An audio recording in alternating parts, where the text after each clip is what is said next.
Zishan, hello. I'm gonna get started as I also look at my phone and say, three, two, one. Welcome to Issued for Construction. I'm your host, Jonathan Jacobs, and today I've got with me a woman who has been in the business for a little while. Studio is based out of Toronto, Ontario, Canada. She has a long since established practice. She has projects through the city. She has projects north of the city. She has projects across the country. She is a mom. She is at one point an avid outdoors enthusiast. Uh, and, and so today I have with me Kim Lambert of Kim Lambert Design. Kim, thanks for taking time into your day and joining me. Thank you for having me. This will be fun. All right. I look forward to the chat. So for those unaware, Kim's an award-winning interior designer. She has been running her studio for some time. You're going to find out exactly how long shortly, but we're going to start things off at the very beginning. Kim, Thanks. where were you born? I was born in Toronto, Okay. Toronto General. And you lived here all your life? I've lived in Toronto. I've lived just outside Toronto. I spent some time in Kingston University Okay. out there, Queens. And yeah, I've been in Toronto raising my boys for, gosh, the past 30 years. So Okay. yeah, we'll just say Toronto is 100% home. Home. All right. And so tell me about what life was like early on. You came into this world. You had these two people that were raising you, and what were they like? And did you have siblings? Yeah. Do you have So siblings? yeah, no, I do. I am the oldest of three girls. My father was an orthopedic surgeon, Okay. and my mother an artist.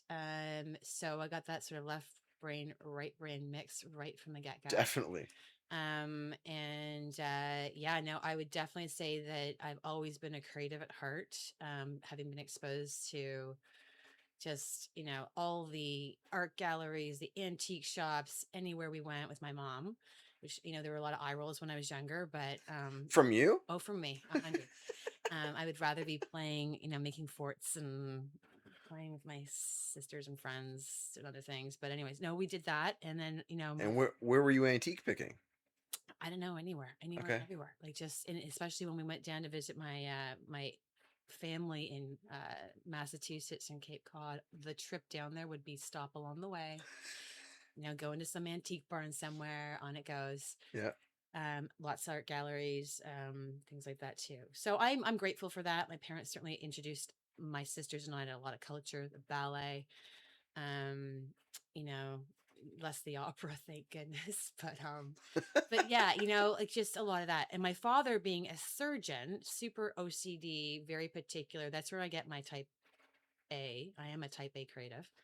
But type A sort of very particular perfectionist personality sort of or disposition. So I've got that mix between both Yep. parents. And yeah, being the oldest of three, I guess a bit of a leader amongst the three of us, always sort of maybe by default.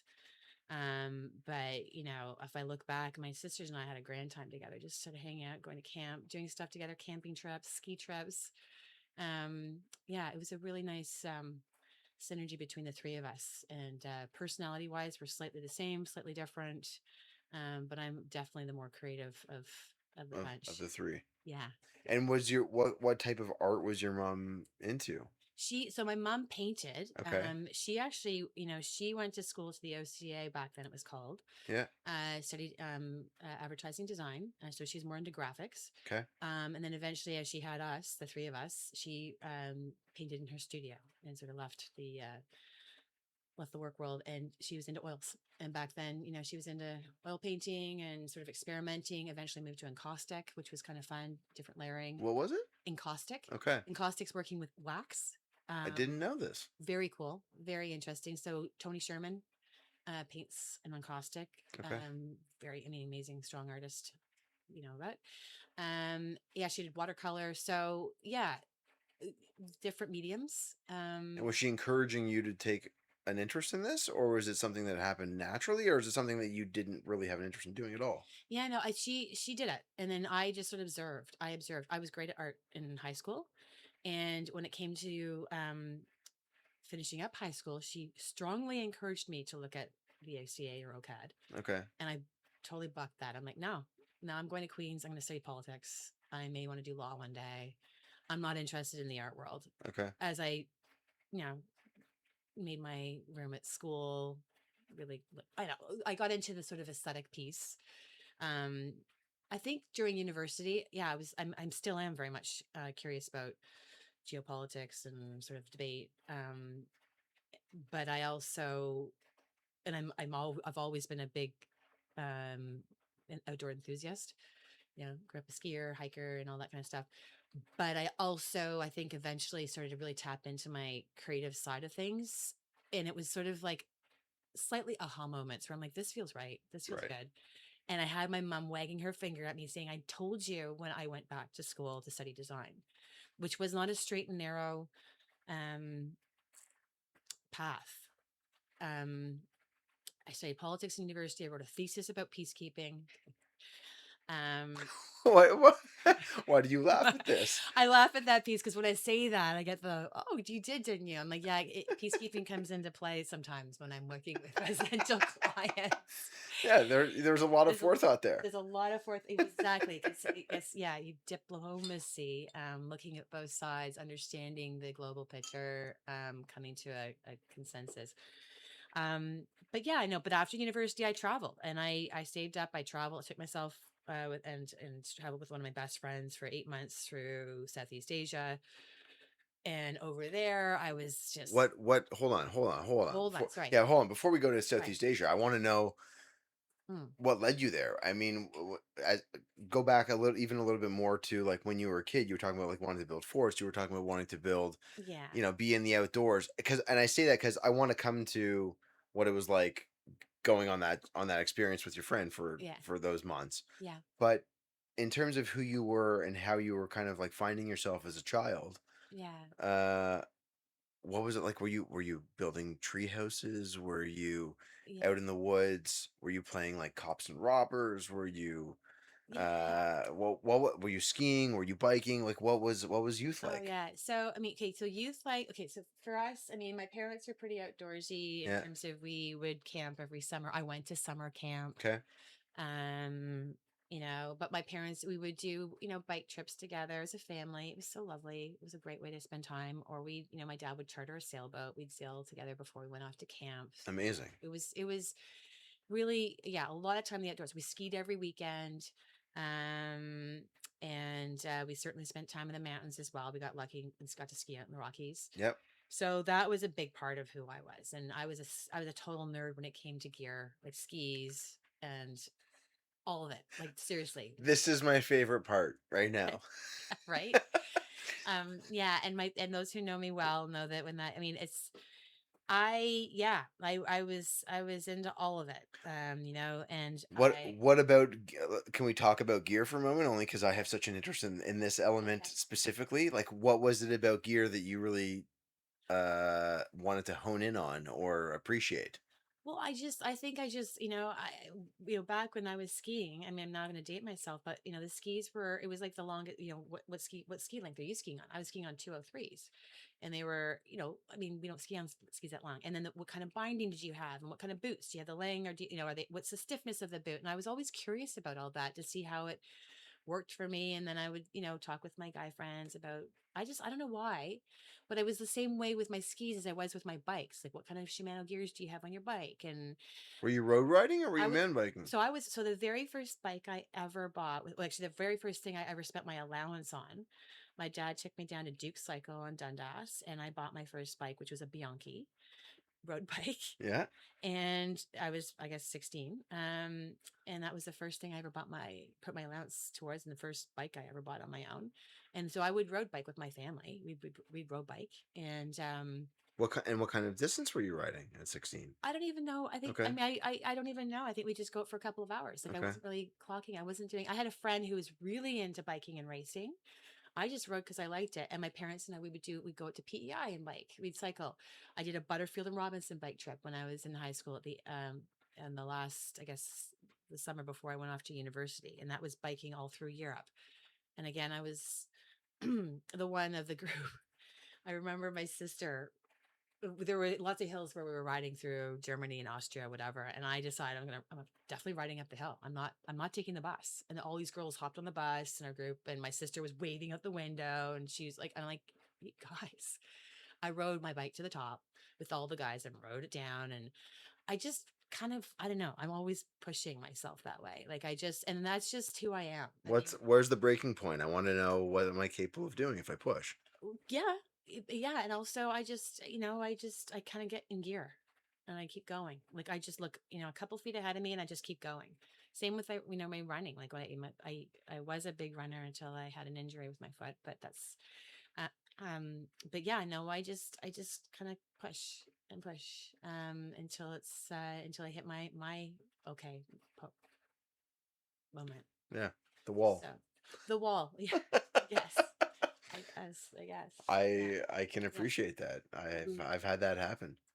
Yeah. Uh, Yeah. and so is biking been something that stuck with you throughout all the years? I moved to mountain biking when I moved. So in my summers when I was at university, I worked at West, and Okay, then I bought a mountain bike, a okay. Fisher, and I mountain biked So I kind of Gary Fisher. I got a Fisher. Yeah.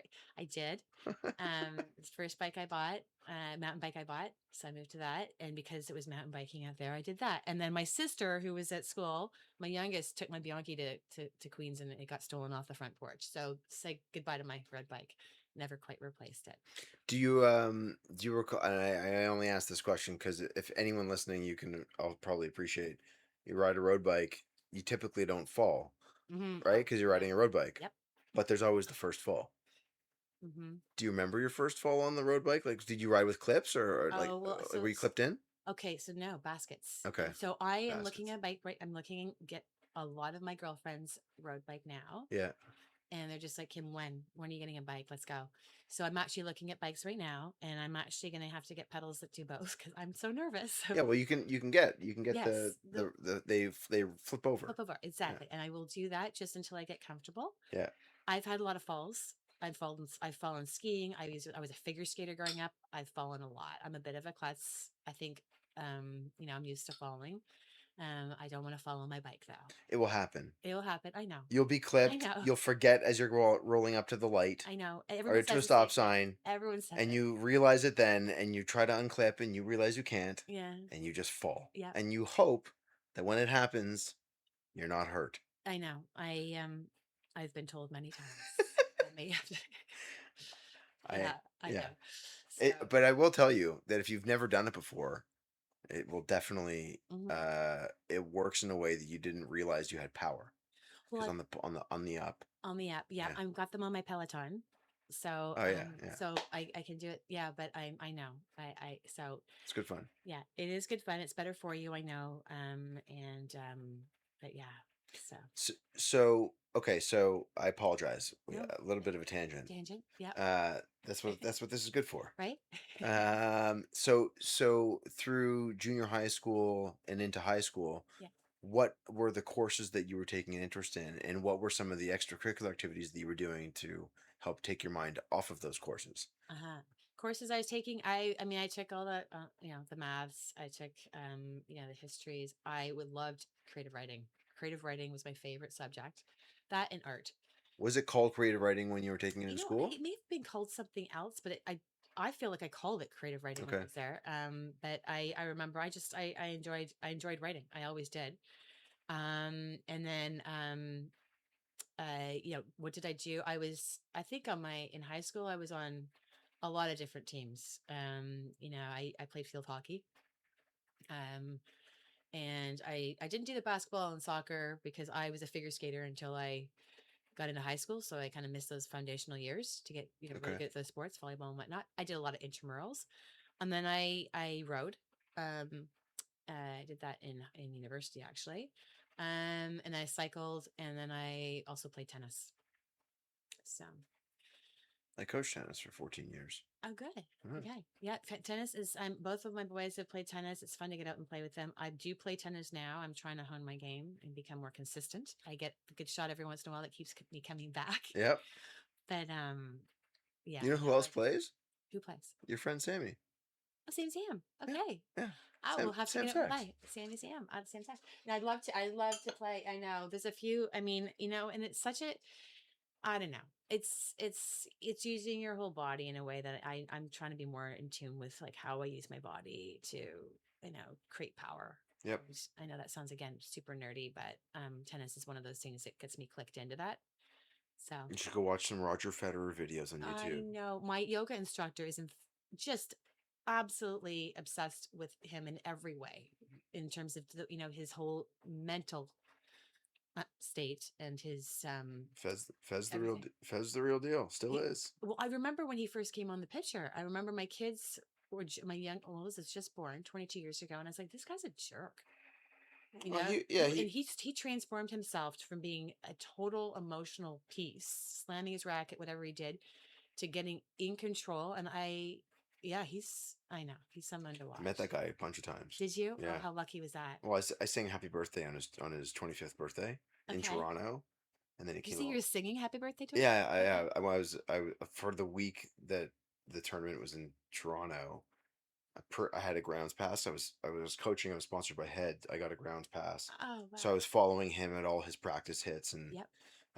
the one hit, it was his on the day of his birthday. I told my buddy I was with. I was like, dude, if you don't want to be around right now, you might not want to. I'm gonna sing happy birthday. And so I started singing, and then like all the people that were surrounding the court started joining in. And then afterwards, he came over and like gave me a hug and said thanks, and we chatted for a little bit. Oh, that's awesome. Yeah, and I've met him subsequently a few other times, Yeah. and I've had the opportunity to talk to him about the sport. Yeah. It's Yeah. it's an interesting thing, like what those guys put themselves through, the travel, all of that. Nonetheless, All of it. But yeah, also, it's just that, there's so much to take away from that. Like my kids were ski racers, and hmm they were not fantastic by any means, but man, did they train. yep, And I always said to them, I mean, there's a bigger picture that you're learning out of learning a skill like this, yep, which is very in a sport that's very unforgiving. Like tennis, it's performance, it's solo, it's you're out there, but there's big lessons that come away from all of that that you take forward with you. And what Roger Federer has done beyond the sport, yeah, I mean, yeah. yeah, it's pretty cool. He's not running a design studio though, Kim. No, he's not. And you know what? Yeah, no, I don't think yeah, yeah, maybe he would, I don't know, maybe he would want to. I don't know. Maybe he'd want, I don't know. Do people like running I design mean, studios? he's involved in design some of the product that he does, but He's that's got not here aesthetic. nor there. Yeah, yeah, yeah. Okay, so you have these interests through high school, and what had talked before about your mom wanting you to go into a certain field. So what led you into Queens and not into interior design at the time? I think part of it was like, you know what? Um, I'm gonna, show my dad up maybe because he didn't think I was so bright, to be Yeah, honest. yeah, Even though I knew I was, enough.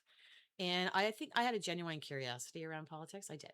yeah, I mean, at that time, what was happening? I mean, you had like, Arafat and Clinton were having a chat about some stuff. yep. Um, About some stuff. Sorry to say it that way, but there's so much. I mean, it's such a complicated subject. For anyone, by the way, anyone under the age of 25, Yeah, you'll read about these things, but like there was some serious geopolitics happening. major. I mean, it's always happened over decades. Yeah, Like every decade has something, but Gulf War in 1991 and what was trying to go on with the peace accords and all the rest of it. I mean, it was a lot to handle at a time. And this is just after like a couple of years after the Cold War had ended. yep. Uh, Lots happening, and and so like I said, I wrote a thesis on peacekeeping, and our Lou Mackenzie in Canada was I mean, as Canadians, we yeah, were well regarded as peacekeepers around the globe. yeah, And he had to redefine it because in Yugoslavia, they were no longer approaching it as being on defense. They were moving to offense, which is not a typical peacekeeping strategy. right. So I wrote about that, or studied it, right? And I worked with a professor, David Cox, Yep. and I did some deep diving, got to Ottawa, got some great press release material at the time. I loved it. I honestly loved it, which is why when I came back after graduating. I said, Mom, I think I want to kind of continue on this sort of maybe study law. But then I went off and I traveled. I saved up to go because I knew I wanted to go away and sort of see the world. And why Asia? Well, at the time, so this would have been 1993. Yeah. And I guess it was sort of common for undergraduates to go off to Europe and Yep. just Backpack. just yeah, Yeah. backpack through Europe. Yeah. And the year before I graduated, friends had gone off to Asia, and it was becoming sort of a newer place to go and backpack, and it was opening up. So yeah, friends of mine and I just said, let's go through Asia. I mean, I'm curious. I want to see it. And so we started in New Zealand. So I headed that up out that way to New Zealand and Australia.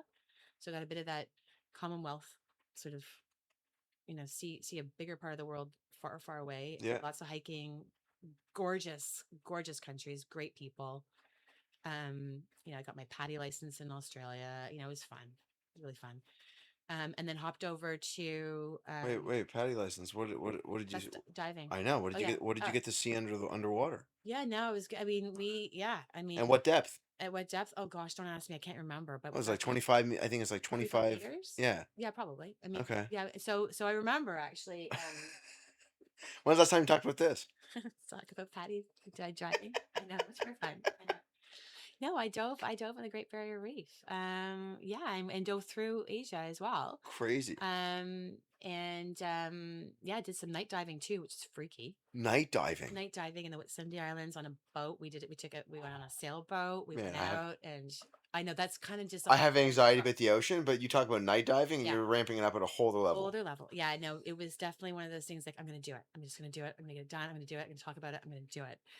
And it was interesting. I don't know if it was a one and done because I think I did it when I came home up in Georgian Bay, did some night diving in a dry suit.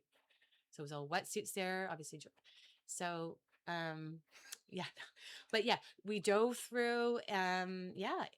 I did some diving through Thailand, maybe through Indonesia as well. Was there anything about and I know this sounds kind of like silly, but like anything about the experience of being I'm gonna rephrase my question. Hmm. You talk about the connectivity of what it is to understand your technique, gear, all of those things, because what I find interesting about what you described before is that a lot of that applies to how you can control your body when you're underwater Yeah, 100. in a completely different way than the way you experience it above water. Yes, You have to be in touch with how you breathe. 100%. And it's one of those things too where so I would dive with my best friend who I was traveling with, and Yeah, the two of us would be partner like buddies yeah, down there. And it's the moment like there were times when like a little shark would sort of go by or some big shadow would go off in the distance, and yeah. I'm like, I gotta stay in control. I'm her buddy. If I screw this up and freak out, I'm screwing with her safety. So there's a constant sort of internal dialogue between us saying like we just got to be, yeah, it's time to go. Like we had this level of trust, sort of like how you doing? Are you good? Like should we go down? Should we go up? Like and you are right. You are um you're in, you're in control of how you're responding to it and keeping cool, but there's a bigger thing that you're You, responding to because you're not in control of the yeah, ocean, you're in an right? environment that we walked out of. Yeah. Yes. Yep. Yes. We don't Yep. need gills. Yeah. We'll grow appendages and start walking around. Yep. Yep. We'll Yep. farm from there. Yeah. Oh my God. It is so cool though. Like it's a lot. It's humbling. I mean, the Great Barrier Reef is like that's the Yeah. thing to go and dive and see. Yeah. Yeah. No, it's pretty cool. So what were some of like the what was one of the best meals that you can recollect from that trip, if you can? I know you went through multiple countries. Oh gosh. So was there like a street vendor that you stopped at and you had? Mm. Was there a restaurant where you like, you know what, we should finally splurge, we're here? Do you know what? It's funny. I can't think of specific restaurants and bigger meals, but I'll tell Okay. you, when you're traveling through Southeast Asia, there's a lot of rice and a lot of noodles. And by the time we got to Vietnam, Yeah. it was warm French bread and the vache qui rit cheese, which were just like, and it would be, early in the morning, you get out of the hostel and you walk down the road and there'd be this woman with these baskets and you're just like, give me some French bread, some cheese. I'm tired Honestly, of rice I'm and tired of noodles. rice. I'm tired of rice and noodles. Yeah, seriously. Banana pancakes. Everyone talks about banana pancakes in the morning, and they were all very different depending on which part of where you were Yeah, in Southeast Asia. And then the coffees with the sweetened condensed milk. Holy smokes. Yeah. Yeah. So those things stand out to me versus an actual specific meal, if you will. fair. But yeah. And it was the smell too, the smell of red peppers, for some reason being grilled on the street. That smell. I loved the street food. I loved it. Actually, it was really because it was authentic. It was the sense. It was very sensory Right. and it was simplified, right? And it was good. And was there a point while you were there where you felt like things were changing for you in terms of what you wanted to pursue? Yes. Or, yeah? Oh yeah. Yeah. I mean, How and what? I've always been sort of, I guess, somewhat curious. Okay. I was definitely, I was reading a book that my mom actually gave me on the trip before I left, and it was interesting because I wasn't expecting her to give me a book um by Ayn Rand, Atlas Shrugged, big thick book. And I was sort of trying to digest it. Do I like what she's saying?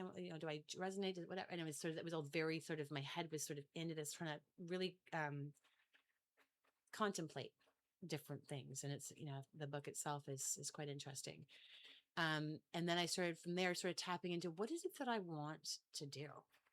Like, who am I really? Like, how do I want to come back to Canada? Mm-hmm. I felt far away. I was gone for 9 months. What do I want to do when I'm there? And Right. what am I good at? And I loved writing. And I'm like, I think I want to get it. Whether I had my camera. I also had a camera that was ancient that I actually bought secondhand from Henry's. Um, it was a SLR, classic. And I remember my friend Steph saying, Kim, would you just look at the world and stop looking at through your lens? I'm like, I know, but I just want to take pictures. So there was part of me like, maybe I want to do some photo journalism. Maybe I want to do some writing, some journalism. I contemplated that.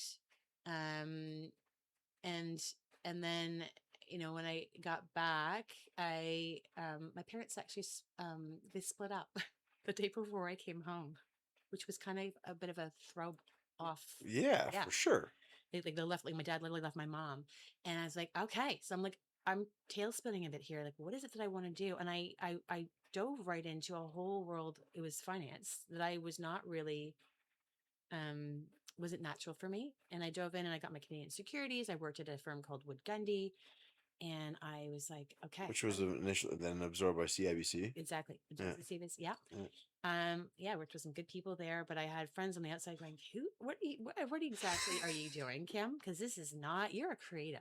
Like Yeah. you are an Or politics. politics. Yeah. Like, you're not like, so that was an interesting stint. I'll say that much, but it was also sort of like, let me just figure this out. I did a book called What Color is Your Parachute, which was at the time, like how to figure out what it is that you want, learn more about yourself. And because I felt like I had seen a lot of things. The aesthetic piece was very strong for me when I was traveling. Collected a lot of things, sent boxes of fabrics and sculptures and carvings and all sorts of stuff home, batiks.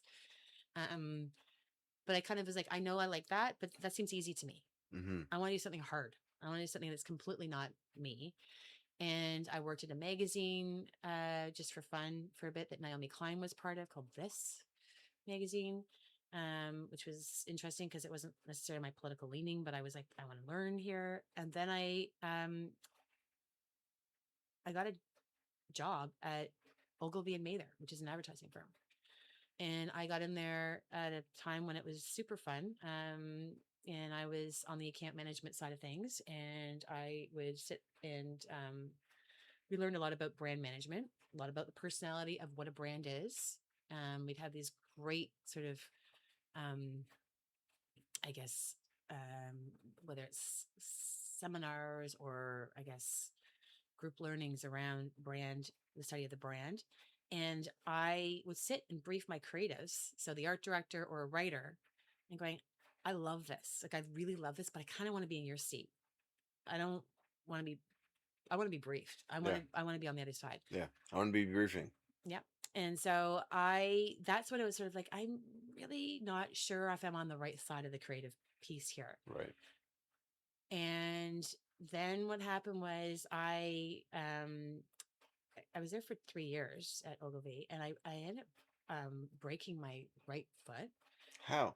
I I was with my boyfriend at the time, who became my husband.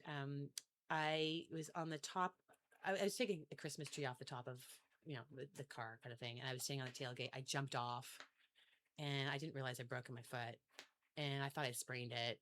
And my dad, being an orthopedic, I'm like, Dad, I think I've done something in my foot. And he's like, Can you do this? Can you do that? I'm like, Yep, I can do all these things. He's like, I'm sure it's just a sprain.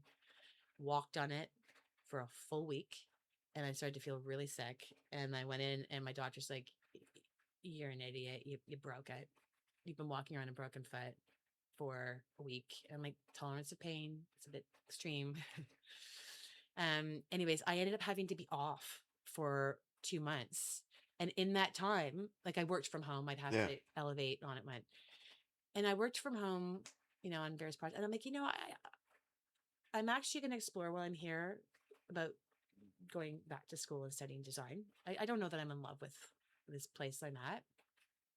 So interesting that you like what an eclectic experience and professional career to Yeah, to go work in finance and then in account side and advertising. yeah, yeah, Okay. yeah. I know it's I not love I not like a straight this. line. I mean, for those who don't know what they're doing right now, don't worry about it. Yeah. It'll They'll figure it you'll out. figure it out.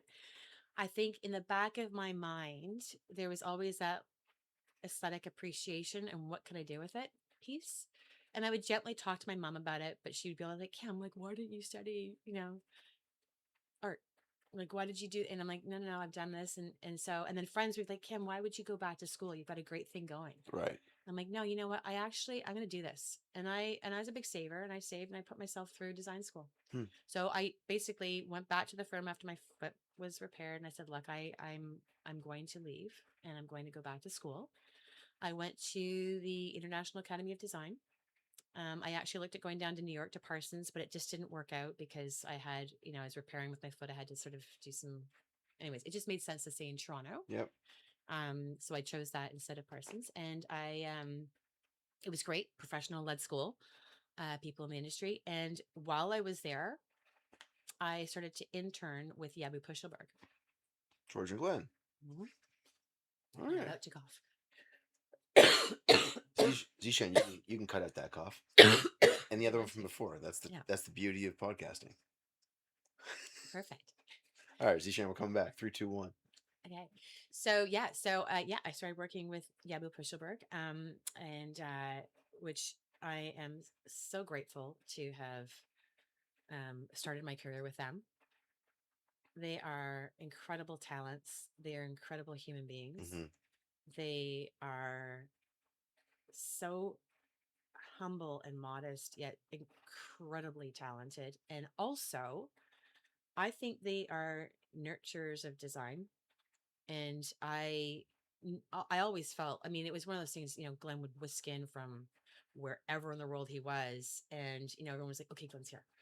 And you'd be like, okay, let me see if I can push this through. Let me see if I can push that through and see if George will check mark it. It was one of those things where you look to them because you're always pushing yourselves to see if you want to be seen by them. Right. You want to perform for them, but you also wanted to push yourself because you're in this environment that was all about, okay, this is great, but let's see where you can go. And then we'll edit and come back and all that. But it was constantly pushing. And I just felt like you're always striving for high and then editing back. And there was just so much to learn and appreciate. And that's where I started my career. And I am so grateful to have started there. And I spent 6 years there until I had my first son. And what were some of the projects that you would have worked on while you were there in terms of scale and involvement? Like what were you doing? Yeah. So we were all on, there were about, I think maybe 6 teams when I was there. And one of the first projects I started on was a small boutique out of Milan called Piazza Sempione. And I was put on a team and I was there with, and the thing is, the staff was kind of combined between people who trained in architecture and trained in design. Hmm. Two of the guys on that team were trained in architecture. Um, One went off to work with Patrick Drouin, who, if you ever get over to France, you've got to interview.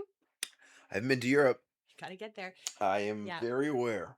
Um, Anyways, it was a really such an amazing group. So yeah, we worked on this really boutique brand, which was really, and I what I remember of that brand was that it wasn't just about what you see, it was about what was underneath the clothing, what was inside the blazer, what was Right. inside the pair of pants. And so that whole language, and I was, I was a junior. I was just started the firm. So I was sort of, being brought into that and Yeah. learned, and it was great. Materiality, we got to play a lot with some fun materiality, felts and canvases. But that was the first, and it was boutique. I Did they have you traveling for this as well? not on that not on that project. Okay. I did some traveling. I mean, if I fast forward to well, actually, I didn't end up traveling at the very end because I was pregnant. But I was working I worked on, I believe it was a Taj. Yeah, it was Taj, the Taj hotels, similar to Amman and Oberoi. That was in Mauritius. That was a big project that I worked on at the towards the end. Yeah. An amazing project, so that old worldly travel language. Um, and then also a project in Dubai, the Burj Dubai, which was, I think Armani was involved in that. Yabu was, ended up letting go of the project because for various reasons. But we certainly took it to a high level, and I was not able to travel because I was pregnant. I couldn't travel to buy. But Right. yeah, no, I mean, I traveled down to Miami. I traveled to Vegas for a project. It was, again, a boutique restaurant. We were doing projects that were both hospitality and retail, What and um, you know, and restaurants. wasn't it wild to have come from the world that you had experienced prior to that to go work at like a world class interior design practice and to have the experience as a junior to be able to go and travel and see these places and be involved in what this aesthetic was going to be like, It's kind of, yeah, looking back, it's kind of amazing. right? It's amazing, and running a firm now and looking at my leads and my team, and with that same mindset of saying, I want you to bring to me ideas and thoughts and, your way of seeing the world. It's what George and Glenn did to us. They looked at us and they said, look, you've got something here. And they entrusted in us to kind of just go for it and reach and bring. And then, obviously there's the editing process because it's, their, um, their name on the door and obviously their aesthetic, but we got to collaborate in ways where in hindsight, you're just like, wow, I was part of that. And the exposure too, the exposure to the process, and then the exposure to, beyond that, just the actual level of detailing and materiality, and yeah, the exposure on the other side of it, that this is out there being talked about on a global level. Have you ever gone back to any of the projects that you were a part of today and have they changed? Or have you seen any of them that haven't changed? I had on the projects I worked on, no, I have not gone Okay. back to. But of the projects that were being done at the time, like for example, Bergdorf Goodman, I was not on that team. That holds a lot of the same. That was when the guys were doing that in New York. They were, Bergdorf Goodman was moving its cosmetic level downstairs, which was not common. You usually have it on the main level. You walk in, cosmetics. And at the time, they're like, how are we going to keep the old guard interested and also the new guard Yep. interested? And they were trying to, it was reading the minds of that. Coming from where I was, and I was speculating because I was, it was, again, not a project that I was specifically on. I came from the world of brand. What is it about the consumer that has to be, it has to resonate with the brand? Who's Bergdorf Goodman anyways? And how are they, appealing to their audience? And, Yabu Pushelberg pulled that off in a way, and I've been there since, kind of going, you still, this method worked, this whole thing worked, and the language still feels very much YP. Right. It feels very much there.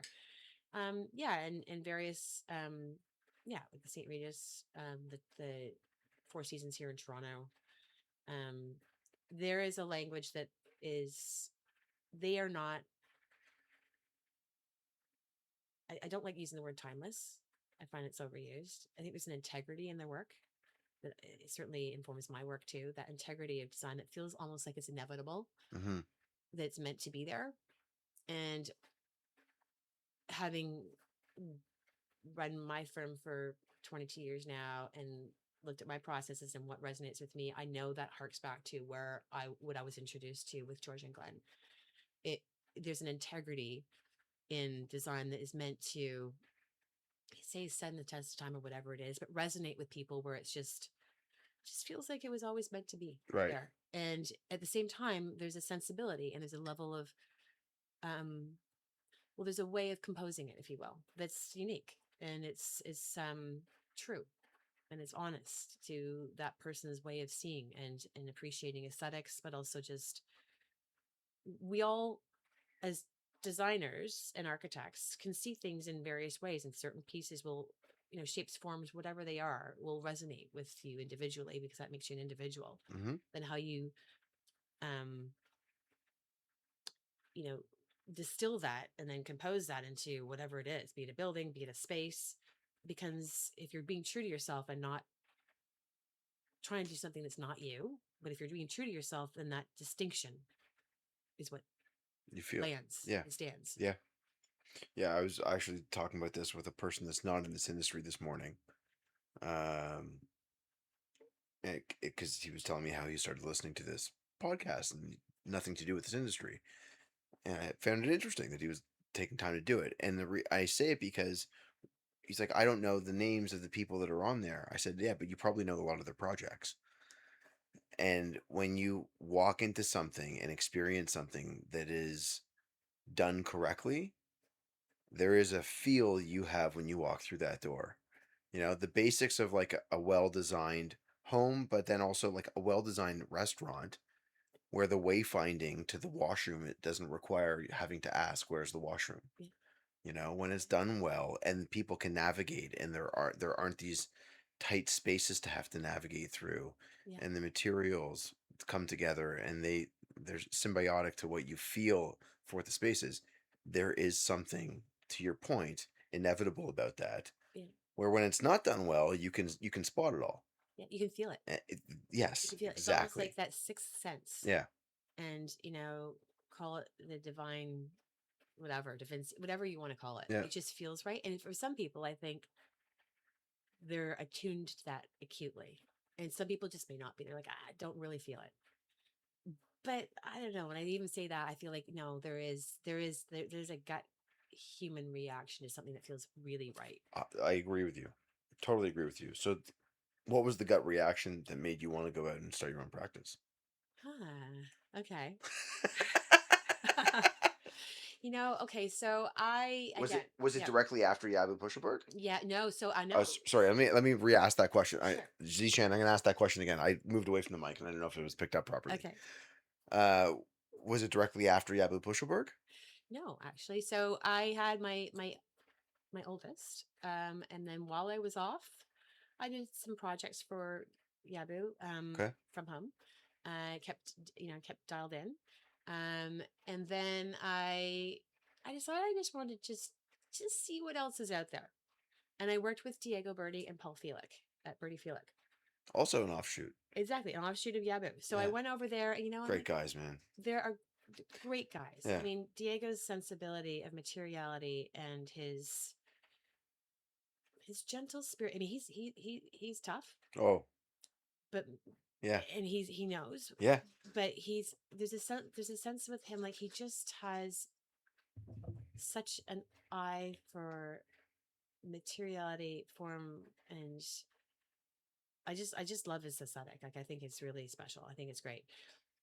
For what it's worth. I mean, my goodness, he's quite talent. He's huge talent. Just like George and Glenn Yeah. and Paulo Ferrari too, who's another offshoot. We can talk about him separate, but point is that I worked with Burdifilek for a moment, and I got pregnant with my second son, and I got very sick. I was not a great investment for the boys. I got sick, and then I was just like, I can't. I got sick leave, and just like like I just got to have my son and move on. So that was a short blip. I think I worked on a W hotel in Atlanta, which was fun when I was there. and a few other things, maybe Holt Renfrew in Toronto. Yeah. Um, and then while I was off with my youngest Matthew, I'm like, if I'm going to do this, I'm going to do this now. I want to start my own firm, and I spent the first. So I basically wrote a business plan. You did write a business I plan. wrote a business plan. See, that's the difference between you and I think a lot of other people I've spoken to. I don't know. I can't actually think of anyone that has written a business plan that I've interviewed. Okay, well, I did it because I just like if I'm going to do this, I got to make money, and I got to, but at the same time, I got to make it work with my family, and but I'm doing this because it's more than just a sense of purpose. It's like I want to do this. I want to do this right, and I've learned so much working with these large firms. So I spent the first 5 years learning every part of my business. From everything about how to be a spreadsheet nerd to being, Hmm. knowing my aesthetic and really staying true to what that is. There's a lot of soul searching on like, why am I doing this? Why do I like this, aesthetic language, or why do I want to develop it this way? Who am I? What am I going to put out there? I'm going to build a brand based on my, my experience, from everything, I guess, from childhood, from travels, from the work I did with the two firms, to what I feel like there's, the gaps that are missing, to what I want to say, what I want to do. And I told myself I would start in residential, um, which I remember, I think Glenn saying, "Oh my, good luck with that." it's, it's emotional with the residential clients, but I also knew that in myself, I'm all, I like relationship. I'm curious about relationships, and I'm curious about people behind, the people who are going to live in a space, walk through one thing, experience it and talk about it, another, but to actually Yeah. change the way people are actually living in their home. Not to say that from an ego point of view, it's not about that. It's about, I want to get to know you. And when people ask me what the favorite part of my job is, it's as much about the relationship and the privilege, quite frankly, it is to be invited into someone's home and have that unvarnished or unveneered, whatever you want to call it, version of that person or the two people or family together. I get to see people inside their homes with a different veneer on them, or quite frankly, more of it stripped down to that authentic person than they are with their friends, with their coworkers, whoever it is. And I respect that because I see a lot behind the door. Mm-hmm. And it also helps me get to know them so that when I'm designing a space, I'm actually designing it truly for who they are. And I respect that. So it's always, it's a high discretion, very confidential, but I love that part of my business, my world, my role as a creative director. Um, but also, equally so, just writing the narrative and writing I love that too. Like, just how am I looking at this? How am I going to come up? How am I going to push myself? How am I going to push my team? How am I going to push my clients out of their comfort zone? Right. Instead of like, who are you? You think you know yourself? Well, how about we try this? You didn't see it that way, did you? And you're like, yeah, I didn't, like, well, see, now we're going to, how does it sit with you? Well, it sits well. See, we've learned something. I love that. And, I get to play with great materials. I get to play with, I get to respect great budgets, Yes. right? Um, and be really smart about how it doesn't matter how much money you have, you've got to be smart about it and make it challenging in ways where there's a lot of layers to a project. There's the envelope, there's the spend on the envelope, there's everything to attach to a wall, there's a facade and a fireplace, there's a stonework, there's the flooring, there's that, and then there's the decorative. There's killer light fixtures, beautiful, and I would rather spend more on a light fixture than a sofa. I love Light. beautiful lighting. I Yeah. love light. I love sculptural light. I think light is a whole level of the aesthetic that is so important. If you dumb that down or cheapen out, it really affects the Yeah. overall. Yeah. This year coming up is lighting at Milan. Yeah. Oh, I can't wait. Yeah. Yeah. No, I mean, and so my work, I guess we love to really earmark the spend on that in a smart way, because I feel that's something that really changes atmosphere. It's sculptural. And then we just, the layering of the decorative too, which is very key. But I don't say high low, it's not the right word. It's smart spending. Yes. It's a global spend. You look at something and say, oh my God, that's a lot more than I'd like to spend on that. It's like, well, you know what? Let's look at the global spend on things. Oh, well, we got this from, or we did this, or we were smart about that. And that allows us to validate this. I respect people's budgets, but I also like them to know that I'm, well, I mean, that I'm respecting it, but also that good design is thoughtful. Yeah. Well, and you talked about this before about how you gave thought to what you wanted to do for your practice, and creating the business plan, understanding how you want to achieve the aesthetic that you were looking to be able to help people realize for themselves. When you started the practice, did you have a project? I had a few projects, Okay. um, and things just honestly rolled. I mean, if I think back to which they rolled, and I got a quite a decent sized project pretty much a year and a half in. Um, What were the first few? Like, what was the scale of them? they were small. I mean, Yeah. they were a kitchen here. They Yeah. were like, someone's living space. And the thing is that we were young. Like we all were, we were all, starting our first homes and whatnot. And people entrusted me with their after tax savings to go and spend on design. You just said that. That's an important part. If you're listening to this, please understand you are spending someone's after tax dollars. After tax is everything. Everything. It is. It is, That's you're dealing with a young family. If you are a young studio and you wanted to get the new build and you want the beautiful work that's going to be photographed and in magazines, if you're lucky, it'll come first. But if you're honest and rooted in reality, it might come a little later. Yeah. The Yeah. bathroom, the kitchen, sourcing a few things here and there, that works too. Yeah. Yeah. It's layering in but being, yeah, respectful to that piece and knowing that eventually, and if you're tapped in, you'll make it work down the road. Um, and so, So how did you how a couple questions. How did you decide at the time? Were you hand drawing or were you using oh yeah. Yeah. a software? I use both. I Okay. love to hand draw. I always love to sketch. I feel Okay. like it's just freedom to me when I'm not sketching. I feel a little bit claustrophobic or suffocated. Okay. But I was also, pretty good at CAD. So I So don't what did you decide to use when you were selecting software for your practice when you were initially starting? AutoCAD. You went And I AutoCAD. and I had an Okay. IBM computer. Like I Okay. did not have an Apple. Okay. So yeah, no, I was AutoCAD and I knew it. Really good at it, super fast. And then I eventually handed that away because in AutoCAD you can get micro, and I need to be macro. Yeah. Um, so yeah, no, when I started my business, I was learning every aspect of it, and then I hired a project manager who stayed with me for almost 12 years. How, at what stage? How far into your 5 years, 5 years in. 5 years in you had someone. Yeah, And prior to that it was just you? just me, because I'm like, I'm going to learn every part of this You're so I fucking understand it. amazing. That's how many projects were you managing?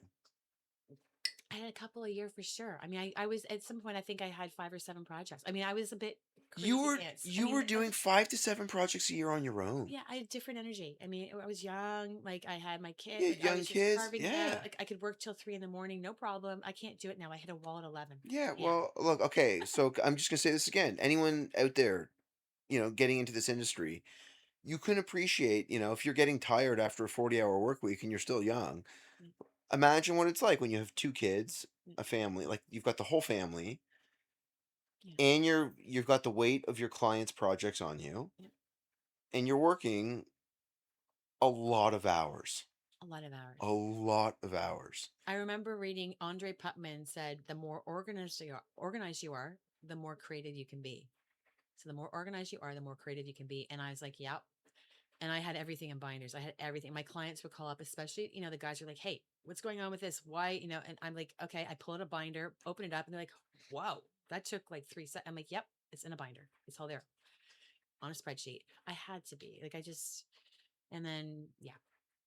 So that was the start of running the firm. I think it's great. How did you establish what it would look like to put together your agreement? Did you work off of something that was existing, or did you create your own? You know what? I partly created my own and I partly referenced. I mean, it wasn't like you could throw things in a chat like you can do today. Yeah. Yeah, I know. Looked at, like, what does a business plan look like? What do I need? What are the various phases, stages? What do I need to look at here? How do I look at profits? What do profits? How do I make that work? Versus overhead expense. I mean, I'm working from home at that time, Yeah. but at the same time, there's all these different pieces, and I've got no other income except for what comes in that door, and how do I manage it, and how do I structure fees and obviously when I brought somebody on eventually, it's like how do I factor her time into projects? And of course there's all that process that You have you to create. create. Yeah. Yep. And you're handing off now some level of creativity and workload and keeping that going and keeping Yep. them engaged while also now taking that off of your own plate, which can be hard. It can be hard. I mean, look, the woman who worked with me for 12 years knows well that I had a hard time delegating stuff. I was the creative the whole time. I mean, she had creative value in ways, but really her strength was, and she came from an industry like advertising as well, Yeah. where her role was project management and cracking that whip and saying, let's be efficient. Right. And that was her true strength through working with me. And we tried out, different roles and morphed her roles in different ways, but she really managed the sort of back end, but also would accompany to obviously meetings and just make sure that, um, things were being documented in ways and recorded in ways. And yeah, she was a support, an absolute great support. Um, and then eventually through that, gosh, I mean, I've had my firm for almost 20 years. And eventually, growing it and involving others, where it's renderers, whether it's other cat artists, Mm-hmm. whether it's another lead, I've grown that in the past, I guess, exponentially in the past 5 years, where now I have leads that I trust, and I've got two more starting, but I've got three now. So and then I've got a director of operations who is absolutely amazing and is allowing me to step back and be a true creative director where I'm not in the Running the front lines. business. Yeah, I mean, she's got more expertise than I do. And quite frankly, she's allowed to be a lot more focused that way. And we talk a lot about our processes, making sure our team is versed in our processes. My goal between now and the end of this year is to have our processes running like a finely oiled machine, because our processes are as important for us and the team and being efficient as they are for our clients and understanding how those processes work, as well as our collaborators. So the builders we work with, architects, I In think some ways, other clients. exactly. Yeah. And when processes are really solid and defined, it's almost like a level of respect saying, within this works for us, but we share that with you so that you know how to work with Right. us. A- And I think that builders appreciate that. I mean, we have an end goal, client be happy. So, Right. and with that, I want my team to be happy too. I want my team to be light, to feel light, to be creative, light, um, to to yeah, bring lots to the table within the firm.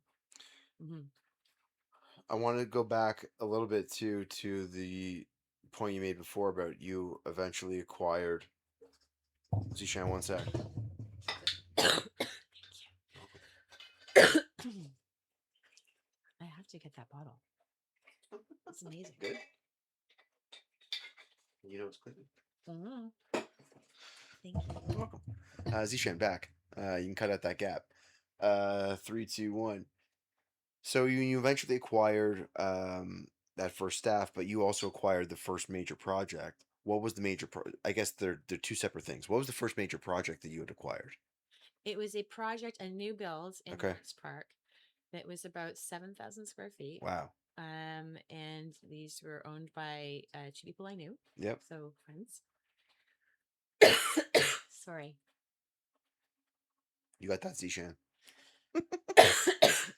Sorry. Take a second. There's no rush. Ah, I hope my voice is not getting too You're fine. okay. Yeah, you're totally fine. So okay, so continue. Yeah, Yeah, go for it. Okay, Zishan, ready? yeah. 3, 2, 1. Okay, so yeah, it was a project up in Lawrence Park. Two friends, Yeah, who this is their dream home, if you will, yep. and it was. I could see it. You were trying to move on. You weren't ready yet. I know. Wait, don't worry.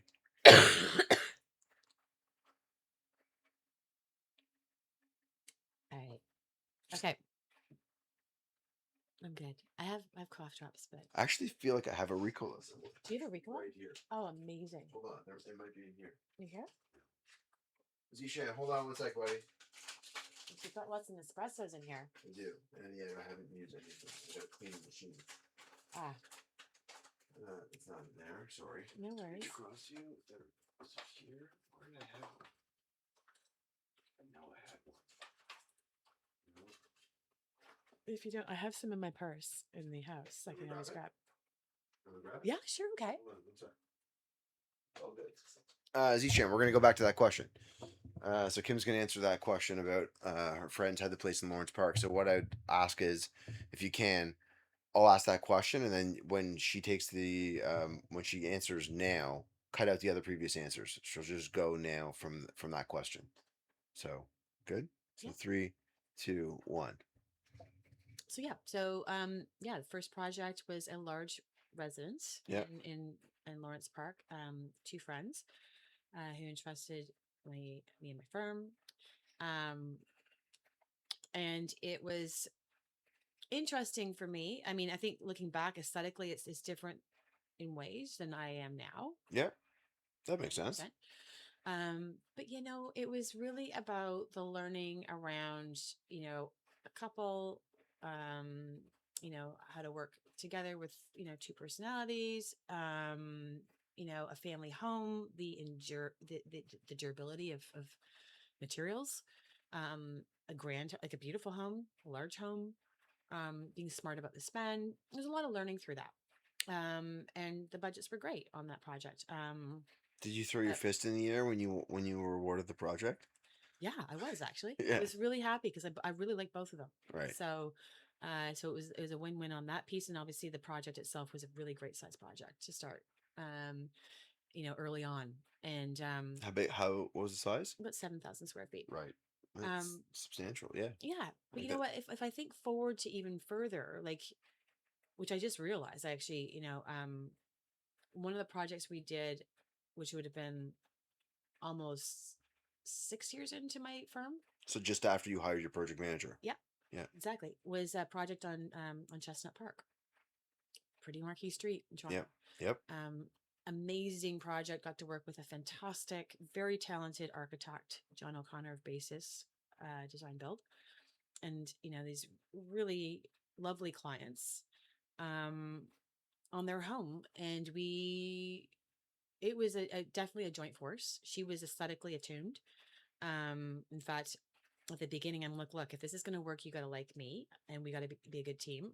I'll do a concept for you at the very beginning. Yep. You just pay me for the concept, and I'll sit down and I'll present it to you, and then you can decide. And I'll never forget. We're sitting in the basement of the home. It's been, renovation started, and I'm presenting to the couple, and the architect is there too, and we went through, and we really wanted to start in the basement of this home and the artery, which is the main staircase, Mm-hmm. because it really informed the rest of the home. um it was more just about, like, if we're going to come into this home, we want to feel this energy below. Golf simulator, band room, wine cellar, all these things. And then, anyways, the bottom line is that walking through that concept, and obviously areas on the upper levels as well, I just remember, finishing the presentation and turning to him and sort of looking at his reaction, and all he said was, "I'm all in." And at this point, and then I was just like elated. I was just like, "Fucking A." Sorry to swear, but Oh, you're allowed. Don't worry. yeah. The explicit rating's on. Okay. No, it was great because I really like them. B, I like the project. C, I like the not in this order. The architect, and it was a wonderful Right. project to be involved in. And I still back at it now. I mean, it will always be on my website. It is one of my favorite projects I've ever done because I really felt like it was harking to my real, authentic self in terms of what the way I see design, the restraint in that project. You know, just sort of making sure like what makes it in is meant to be there. It's not. It's almost more about what didn't make it in. Or maybe I didn't say that right. Less about. Point being No, is that yeah, yeah, right. that makes sense to me. And You're talking about there could have been a lot of opportunities for things to have made it to this house, but you're talking about the restraint. It's the things that had to be there. had to be there, stay true to the language that was Yeah, yeah, established, working through the details with the architect who was very much embracing the ideas, the concept. I mean, it became a point where we're like, who came up with the idea? Does it really matter? No, we're all together doing this. I know I was driving the creative, but at the same time, there was such a great synergy with all of us on that particular project. I mean, that was 6 years in, and I look back and I'm like, I knew then I was in the right place. I had a smile on my face all the time.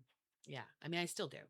Oh, maybe not all the time, but I love what I do. Honestly, it's there, hard. It's hard though. yeah, no. I mean, there are times where I'm like, geez, if I, would I recommend that someone else come into this industry? You know what? Set your terms. Know yourself. Set your terms and stick to them. You know, and do this. Well, I mean, there's so many different reasons to come into design. There's so many different people. There's different types of models, right? Yes, And I think I'm always pushing the envelope for myself and being trying to be distinct and true.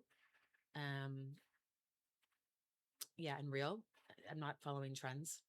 I appreciate that there's stuff out there that looks cool, that's interesting, but if it feels right and it feels like something I would do, then I'm not worried about it. I know right, it's for real. If it feels a little bit like I'm trying something on, it's like I got to check that. And I do think and feel that there's, different models out there. Some people might follow that model and just try stuff on for kicks and say, hey, let's just see how this gets responded to. right. Different model. Just not mine, but it's just different. And that's fine. Um, and then there's others who may be like, I got to hit mid level and because I want to, I want to, I got a different model again. I want to hit as many people as I want as many people to like what I do. I know a lot of people don't love everything I do. I don't resonate with everybody. Actually, I don't know. Yeah, I'm saying that. Do you have to? I'm not there to get a ton of likes. I'm Yeah. there. I'm there actually to say, hey, take it or leave it. Like if you like it, great. I just want to do beautiful work, and I want to make my clients happy. In Choose me because I'm the right fit. yeah, Instagram inherently changed the way people view things 100. Yeah. because it became a matter of like, can this be something that the masses can like? Yeah. And it's changed. Like even the algorithm of Instagram has now changed Yes. because it's more about does it get shared Yep. It's and crazy. sent. Yeah. And I say that because that would mean that you're not something for everyone. Hmm. You're something for people that either like it or they want to create a conversation piece around it. Hmm. And the reality is ultimately the only person that has to like it is the person that's paying the bill. Exactly. Exactly. And that's and I think that's a tricky thing for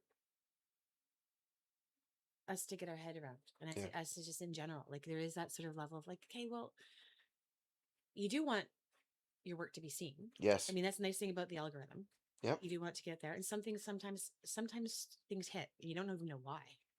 We had a recent post that just went out there. 100,000 people saw it. And that's pretty interesting. Right? 100,000 people. That's a lot. It's a lot of A people. lot of people. And you're like, okay, well, why is that post? Why that one? But I think ultimately that's not why we're doing it. Or it's not why I'm doing it.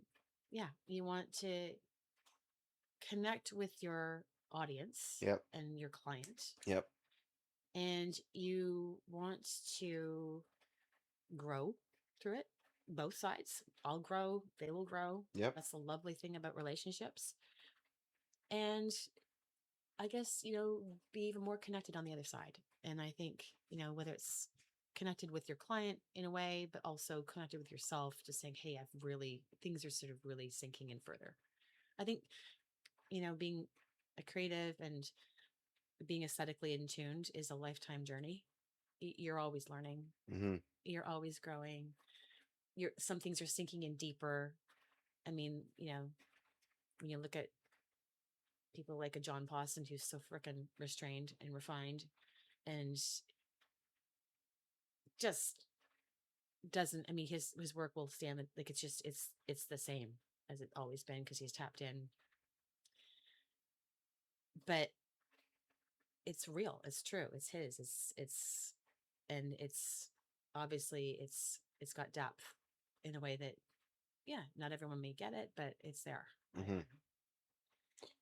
What was a catalyst for wanting to grow the practice beyond the two of you?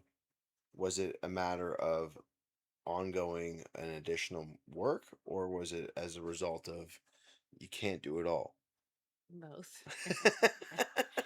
For sure, both. Yeah, I mean, I wanted to hire, yeah, we always had a lot of work, and I was getting stretched, and I wanted to step back and grow other parts of the business. Yep. Um, and quietly so, furniture. I wanted to go from macro to micro. Like, for me, furniture's like, it's like jewelry in ways. Like, you kind of go from feet to inches to millimeters, and I wanted to play with that. And How long ago was that? I mean, when I started percolating on furniture, that was Yeah. probably 6 or 7 years ago. I Okay. didn't actually make it happen. I mean, I always threw custom pieces into my work. I Yep. played with that. Um, yeah, even 10 years ago, more than that. And then trying to contemplate on, how do I position this? Why do I, when you design a piece, it's like, for me, I'm like, it's not just a piece to fill a space. It's like, why the form, why the shape, why the material? So I played with that for a long time quietly. But yeah, different parts of the business I wanted to push, but I also wanted to have life in my studio too, different perspectives, not just always me. Can I ask a story? Yeah, yeah. I want to sidetrack for a second there. Said you were playing with the idea of those three. And you talked about shape, size, material. Hmm. Where and how? Where and how were you playing with it? In objects, like in material. So in pieces, like table, a side table, for example. Um, Like you'd bring it to your studio, you'd go see something, and you would ask those questions, or what did that? no, What? no, I would sketch it. Okay. And then if I had like a place to, if there's a gap, there's like, I can't find that piece out there. I can't find it. I actually see this and I want to create it. So I Okay. turn to my metal guys, my stone guys, and say, let's create this. And play a little bit. And then sometimes it would just live on paper. It would just live on paper. And I just study it for a bit and come back to it a year later and kind of go, well, do I like this still? Right. Is this going to, if I'm going to do furniture, and it's not just about just doing a piece for random reasons. Mm-hmm. It's about letting it be an extension of the way I see things in space. Mm-hmm. And yeah, so it took a long time for me to actually, I mean, I would just play with things and projects and throw, not, I should throw is not the right word, but place an object or table or whatever it was, um, in various projects. And then I'd be like, yeah, I think I want to play with that a little bit more. Let's go quiet for a bit and sketch a little bit more. Okay. Um, but yeah, but in terms of growing the firm Yeah. to bring on more leads, I slowly brought in more leads, or like more, designers, design associates, Yep. um, who, you know, I saw as a good fit, sort of personality wise, talent wise, but also they wanted to be part of the team too. There was that great sort of mix. And so, what's the largest that the team got, Um, and what does right size look like now? for the past 4 years, we've been a team of, no, I guess it got, so I have three leads. Yep. I have a CAD artist, sometimes two, and I have a studio of operations, or sorry, an operations director, a director of operations, Yep. a director of operations, and she's been on for the past year. Okay. So my firm is five, and Okay. I'm pulled on two more leads recently. So we're seven, and I feel that that's a good It's comfort. a good size. It's a good size. Yeah. I don't need it to be bigger. I have enough projects for all of this. I have enough projects for the leads to get into, but I also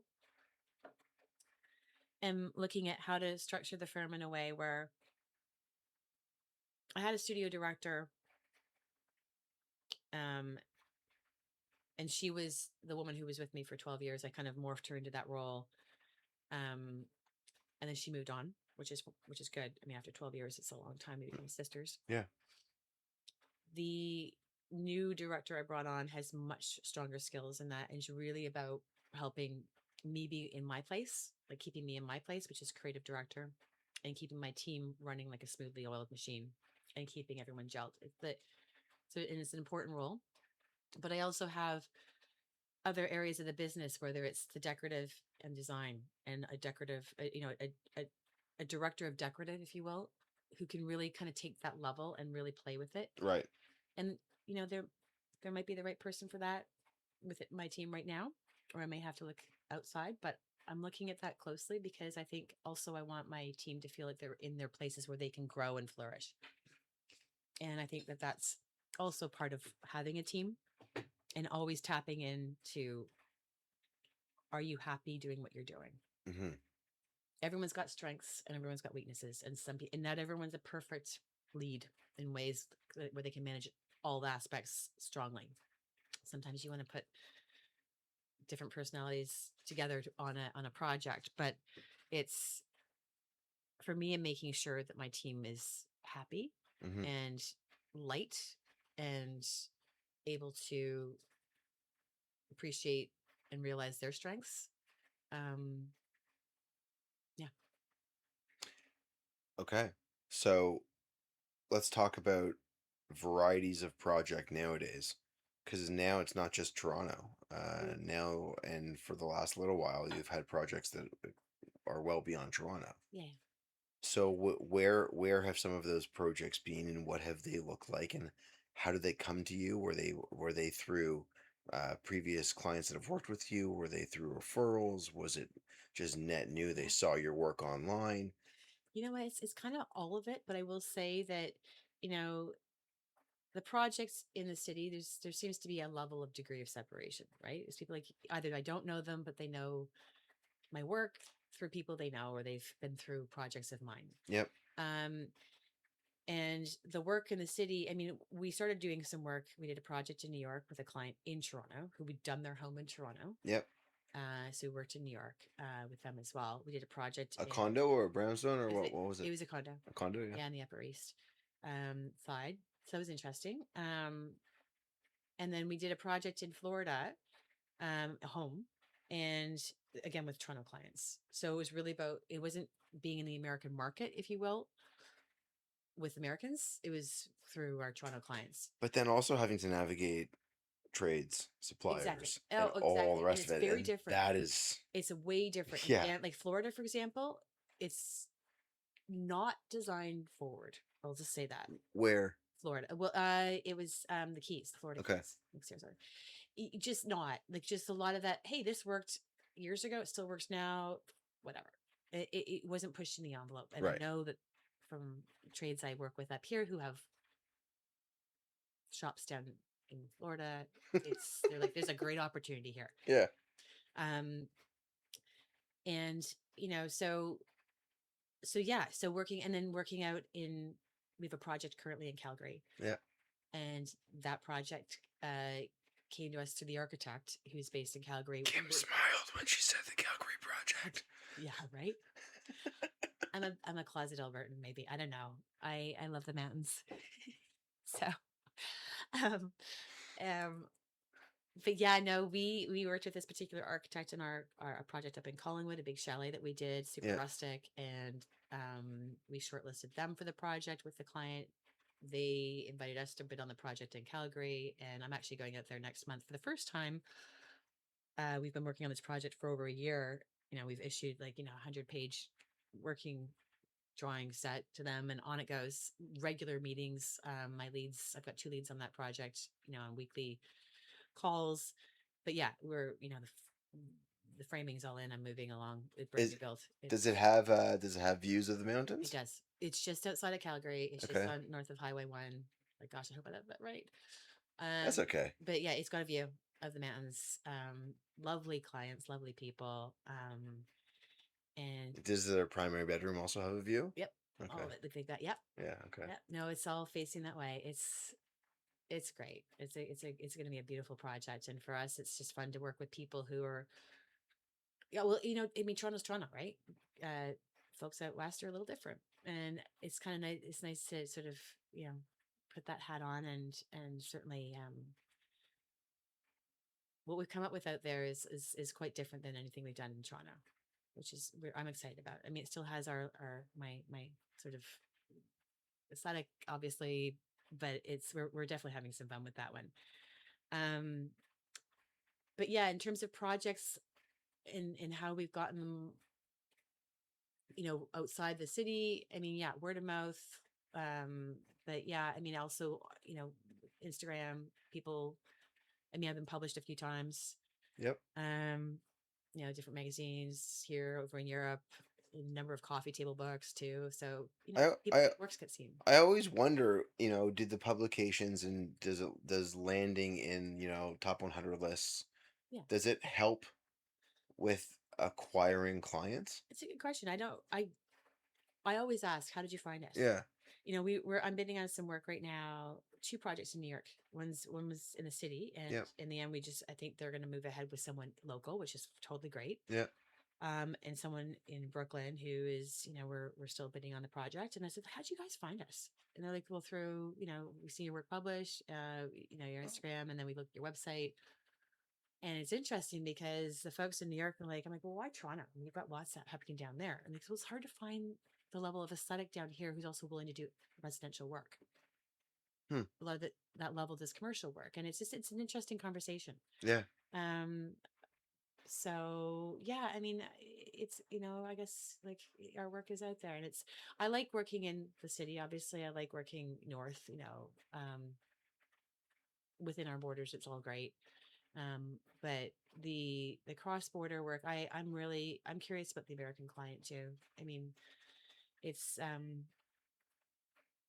Do you want about the European or the Asian client? oh, and I'm all into that too. Right? I am. Just saying. Just saying, no, You I'm know, all into that too. if you're out there and you're listening Yeah, exactly. and you happen to be in Europe or Asia Yeah, and you're yeah, debating whether or not you yes, you could hire Kim for those locations, yeah. you can.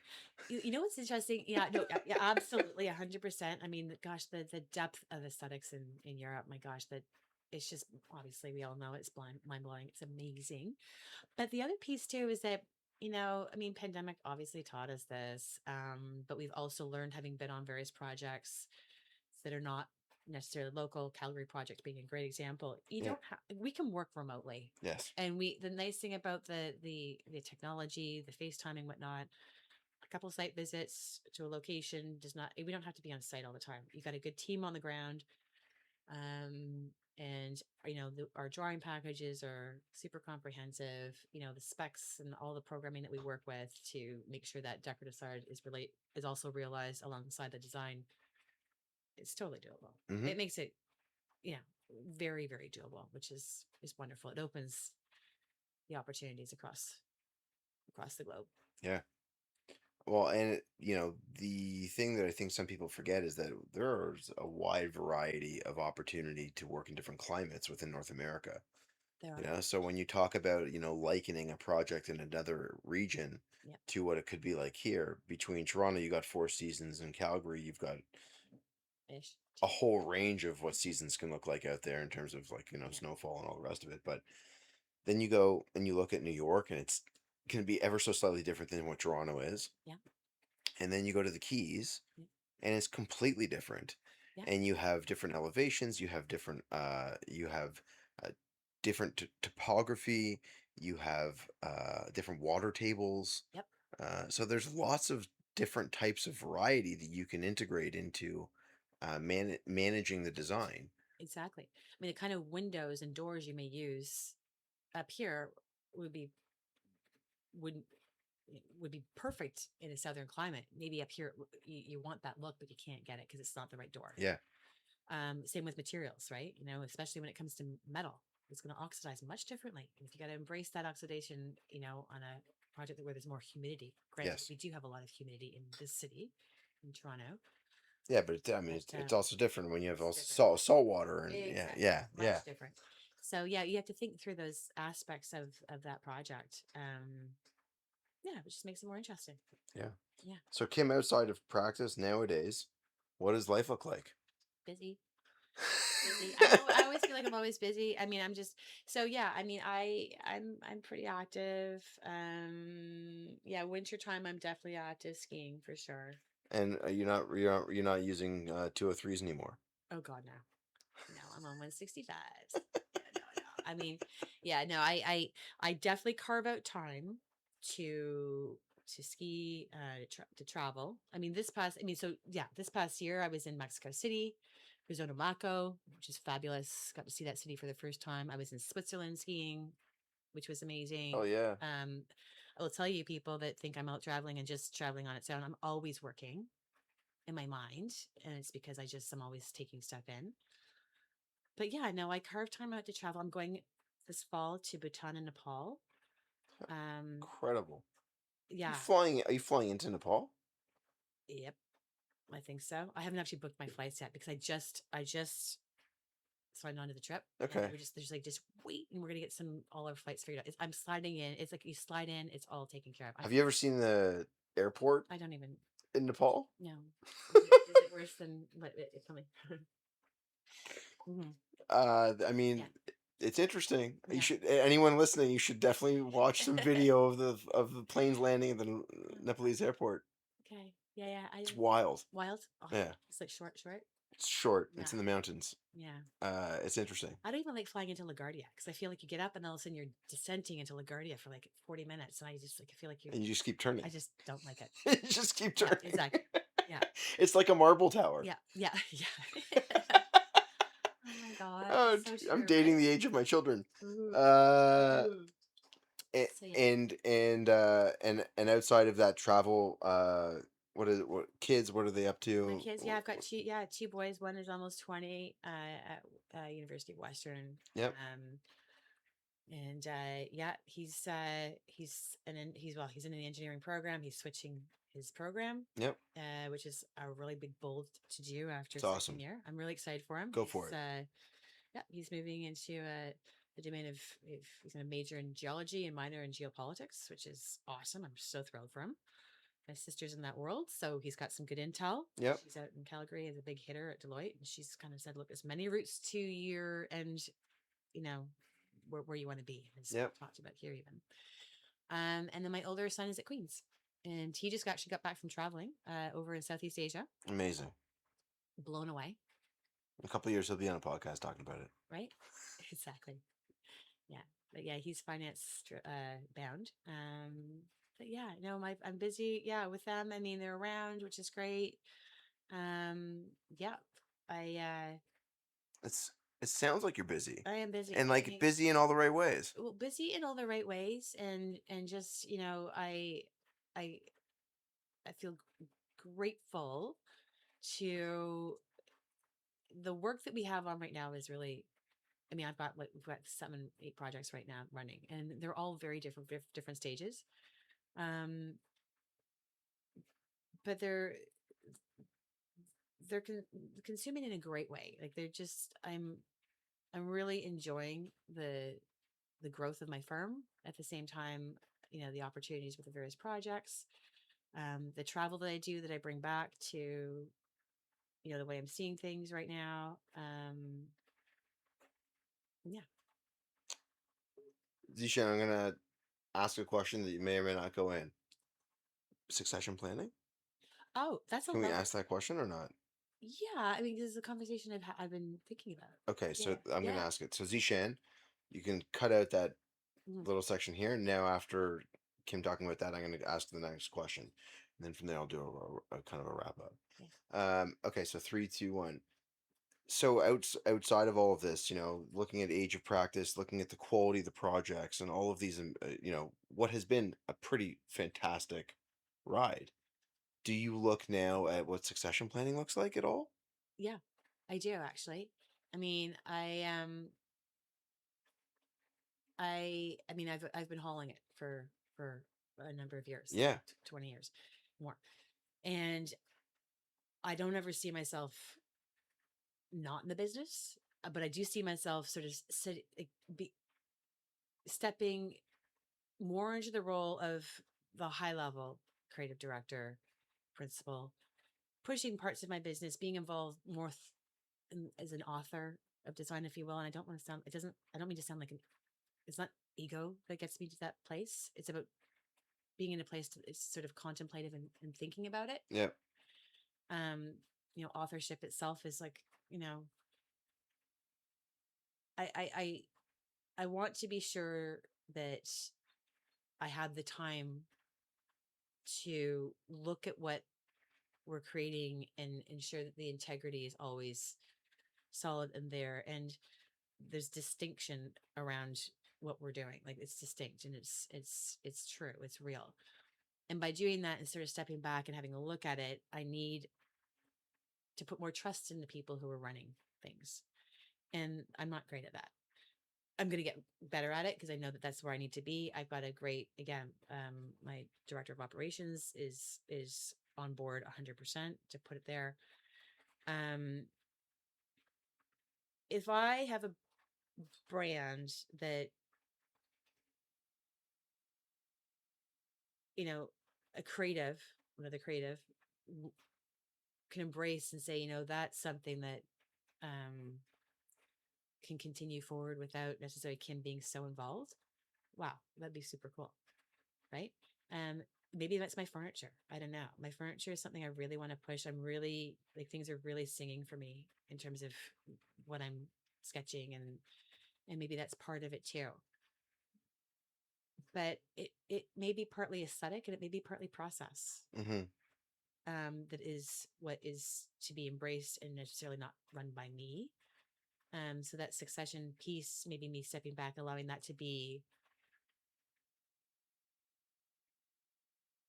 run by and nurtured outside of myself at the helm Mm-hmm. in or at least closely at the helm on that. It's a weird thing to say out loud, right? It is. It is a weird thing. And I've talked to another very well established designer who I adore, respect, who has done just that. She stepped back and recently, handed her firm over to two extraordinarily great leads. Yep. And I admire it. And I'm not there yet.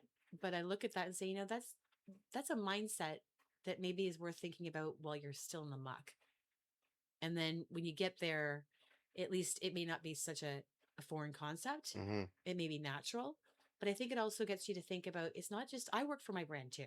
My team works for my brand because I'm trying to, I mean, and again, I'm not trying to let ego get into here. Like it's really about like I am working for like making sure that what we're doing is true and authentic and real and has integrity. And I think that mindset also helps me see it that way that I may not be the one stewarding that, Mm-hmm. if you will. I, I can appreciate that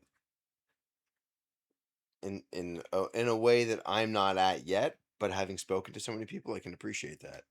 It's a hard thing. It's a hard thing when you build a business and you have your name on the door and you've worked tirelessly through so many different things. You worked through raising children Yeah, and tantrums and all the rest of it, and still thinking about the client while that's going on, but trying to be present for the kids, yeah, bringing people in, handing over work that you want to do your way, yeah, and you watch someone do it, not necessarily your way, yeah, but hopefully get to the same finish line. yeah, It's hard. It's a hard thing to do, yeah, but there's no I for the little time that we've known each other now, can see no reason why there wouldn't be an opportunity to have that happen and for it to flourish Yeah. as you continue to go forward. I've really enjoyed having you here, and I appreciate you recounting stories that you probably in some ways haven't spoken about in some time. Oh, for sure. It's been a ton of fun, and I am grateful for your time. So thank you for doing it. Well, thank you for having me. I thoroughly enjoyed this. And like you said, yeah, there's some stories that have been some stones uncovered, some thoughts there that I haven't thought about for a while. It's been fun. Dear diary.